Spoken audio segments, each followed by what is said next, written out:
Dari kalian, pasti ada yang suka ngomel-ngomel di sosial media tentang hal apapun itu. Entah ngomel tentang pekerjaan, pertemanan, percintaan, atau tentang kebijakan pemerintah yang kamu rasa tidak adil. Semua yang kalian lakukan itu adalah freedom of speech, atau yang sering disebut kebebasan berbicara atau berpendapat. Apa sih yang dimaksud freedom of speech? Kenapa freedom of speech itu harus dibatasi?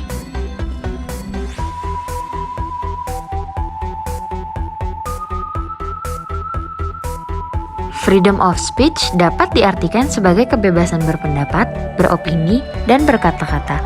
Namun, walaupun dinamakan freedom, hal tersebut tentu tetap memiliki batasan. Sayangnya, banyak pengguna media sosial yang telah melampaui batas.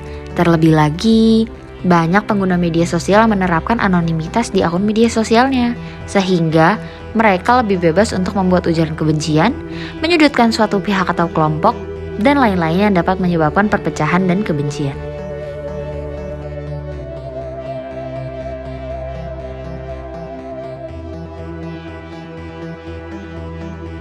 Di Indonesia sendiri, contohnya Indonesia adalah negara demokrasi di mana rakyatnya diberikan kebebasan untuk berpendapat.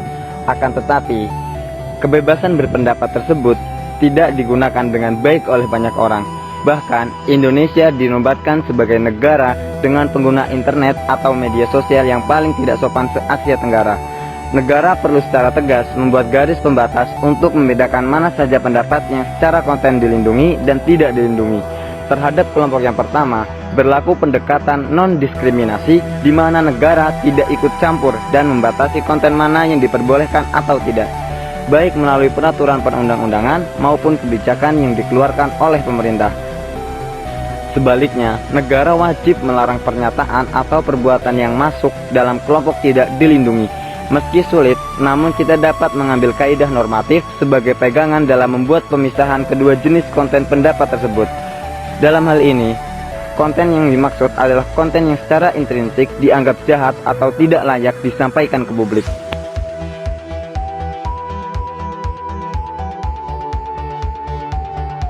Padahal di Indonesia terdapat undang-undang yang mengatur hal tersebut, yaitu UU ITE atau Undang-Undang Informasi dan Transaksi Elektronik, dan orang yang melanggar undang-undang tersebut seperti menyebarkan berita hoax dan melakukan pencemaran nama baik akan dijatuhi hukuman pidana penjara paling lama 6 tahun atau denda paling banyak 1 miliar rupiah. Kebebasan berekspresi bisa dibatasi.